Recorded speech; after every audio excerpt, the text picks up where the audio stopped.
একটি বিষয় সামনে চলে আসলো। কি বিষয়? আহ, আমরা অনেকেই ইউরোপের বিভিন্ন দেশের স্বাস্থ্য ব্যবস্থা নিয়ে আমরা আলোচনা করি। আমরা আফসোস করি, আহা, বাংলাদেশে আমাদের স্বাস্থ্য ব্যবস্থাটা যদি এরকম হতো। প্রিয় সম্মানিত উপস্থিতিবৃন্দ, আলোচনার বিষয়বস্তুটি কি ছিল জানেন? স্বাস্থ্য ব্যবস্থারই একটি বিষয় ছিল, কোন দল জনগণের ভোটে সরকার গঠনের সুযোগ পেলে, এই যে হঠাৎ এমার্জেন্সি হলে বাসা থেকে যে এই দেশে অ্যাম্বুলেন্সের জন্য ফোন করে, কোন দল কিভাবে হসপিটাল থেকে অ্যাম্বুলেন্সটা রোগীর কাছে পৌঁছবে এই সময়টাকে কম কে করতে পারবে। অর্থাৎ সেই সময় যদি ধরে নেই অ্যাম্বুলেন্স আসতে এভারেজে 12 মিনিট সময় লাগে, তাহলে ওই তিন দলের মধ্যে আলোচনা হচ্ছিল যে আমি সরকার গঠনের সুযোগ পেলে আমি চেষ্টা করব এটি 12 মিনিট না, যাতে 10 মিনিটে আসে, 10 মিনিটে পৌঁছতে পারে অ্যাম্বুলেন্সটি। প্রিয় সহকর্মীবৃন্দ, হ্যাঁ, যুক্তরাজ্য এরা প্রায় 300 বছরের উপরে এরা গণতন্ত্র প্র্যাকটিস করছে। নির্বাচন ছিল সামনে, তাদেরকে জাতির সামনে উপস্থাপন করতে হয়েছিল অনেকগুলো বেকার সমস্যার সমাধান কোন দল কিভাবে করবে। স্বাস্থ্য ব্যবস্থার উদাহরণ তো আপনাদের কাছে দিলামই। শিক্ষা ব্যবস্থায় কার কি ভূমিকা, কে কিভাবে রাখতে চায়, সেই কথাগুলোও সেখানে ছিল।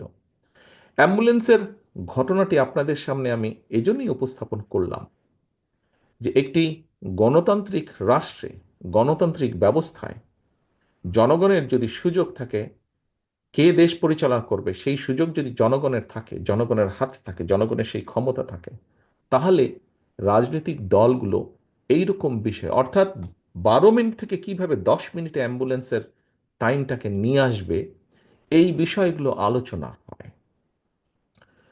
সম্মানিত উপস্থিতিবৃন্দ, এই বাংলাদেশটি স্বাধীন হয়েছিল লক্ষ মানুষের আত্মত্যাগের বিনিময়। তারপরে আমরা দেখেছি বিভিন্ন সময় গণতন্ত্রকে ব্যাহত করেছে অনেকেই। একদলীয় বাকশাল বলি, বিভিন্নভাবে বলি না কেন, বিভিন্ন সময়ে গণতন্ত্রকে ব্যাহত করা হয়েছিল। বিগত 15 বছরের ঘটনায় আমি নাই বা গেলাম। জুলাই আগস্টে জনতার যে অভ্যুত্থান, এই দেশের মানুষের, জনগণের রাজনৈতিক দলগুলোর সাথে জনগণের সমর্থন ছিল বলেই সম্ভব হয়েছে পলাতক স্বৈরাচারের মতন একজন মাফিয়া স্বৈরাচারকে এই দেশ থেকে বিতাড়িত করতে সক্ষম হয়েছে সকলে মিলে। এই যে জনগণ রাজপথে বেরিয়ে এসেছে, জনগণ রাজনৈতিক দলগুলোর পাশে এসে দাঁড়িয়েছে, জনগণ সমর্থন দিয়েছে দলমত নির্বিশেষে সবাই, যে একটি পরিবর্তন হতে হবে। প্রিয় উপস্থিতিবৃন্দ, নিশ্চয়ই জনগণের একটি প্রত্যাশা আছে। কেন তারা এই পরিবর্তন চেয়েছে, কেন তারা এই পরিবর্তন চেয়েছে, তার একটি প্রত্যাশা আছে। অ্যাম্বুলেন্সের ঘটনাটা দিয়ে আমি মনে করি জনগণের প্রত্যাশা হচ্ছে যে আমরা রাজনৈতিক দল যারা, আমরা জনগণের জন্য এই রকম কাজগুলো করা শুরু করব। এই বিষয়গুলো নিয়ে আমরা কথা বলবো। হ্যাঁ, আমরা সংস্কার নিয়ে কথা বলছি, আমরা কথা বলছি আমাদের দেশে উচ্চ সংসদ হওয়া উচিত, উচ্চ কক্ষ হওয়া উচিত। আমরা কথা বলছি কার মেয়াদকাল কতটুকু হওয়া উচিত। আমরা কথা বলছি কতটুকু সংসদের ক্ষমতা থাকা উচিত, কতটুকু গণপরিষদের কি হওয়া উচিত। বিভিন্ন বিষয়ে কথা বলছি। আমরা কথা বলছি একজন ব্যক্তি কতবার কি নির্বাচিত হতে পারে। আমরা কথা বলছি কার মধ্যে ক্ষমতা বাড়বে, কার ক্ষমতা কমবে, এসব বিষয় নিয়ে।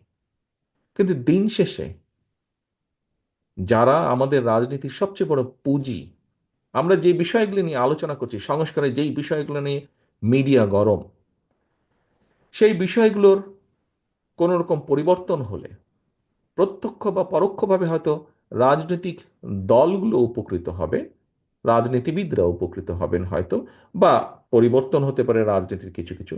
কিন্তু আমাদের রাজনীতির সবচেয়ে বড় যে পুঁজি জনগণ, তাদের ইস্যুগুলোকে নিয়ে আমাদের কি কথা বলা উচিত না?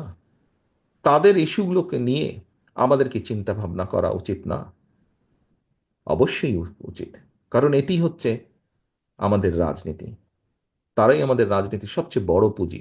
জনগণ, জনগণ নিশ্চয়ই বাংলাদেশের ইউকের জনগণ যেরকম জানতে চায়, নিশ্চয়ই বাংলাদেশের জনগণ জানতে চায় হঠাৎ এমার্জেন্সিতে কতক্ষণ তাকে অপেক্ষা করতে হবে অ্যাম্বুলেন্সের জন্য। আপনজন যখন অসুস্থ হয়ে কাতরাবে, নিশ্চয়ই আপনি আমরা সকলেই চাবো যে দ্রুত তাকে চিকিৎসা সেবা দিতে, এবং সেজন্য অ্যাম্বুলেন্সকে আমরা কল করব। সে অ্যাম্বুলেন্সটি দ্রুত যাতে আসতে পারে, দ্রুত যাতে আপনজনকে নিয়ে চিকিৎসকের কাছে চলে পৌঁছে যেতে পারে। নিশ্চয়ই এরকম আরো অনেক কিছু বাংলাদেশের জনগণ প্রত্যাশা করে রাজনৈতিক দলগুলোর কাছে, আমাদের কাছে। সম্মানিত উপস্থিতিবৃন্দ, সহকর্মীবৃন্দ, আসুন আমরা যে বিষয়গুলো নিয়ে আলাপ করছি, কার কতটুকু ক্ষমতা থাকবে, কি থাকবে, পাশাপাশি আসুন আমরা শুরু করি আলোচনা। জনগণের যে প্রত্যাশা, জনগণের যে চাওয়া, তাদের যে মূল লক্ষ্য বা উদ্দেশ্য, বা জনগণের যেই ডিমান্ডগুলো, সেইগুলো আমরা কি করব। পরিশেষে এইটুকু বলেই আজকে আমি বিদায় নিতে যাচ্ছি। ইফতারের সময় হয়ে গেছে, আর 1 মিনিট হয়তো বাকি আছে। সকলে ভালো থাকবেন, সকলে ইনশাল্লাহ সুস্থ থাকবেন। আল্লাহ হাফেজ। বাংলাদেশ জিন্দাবাদ, বাংলাদেশ জাতীয়তাবাদী দল জিন্দাবাদ। ধন্যবাদ।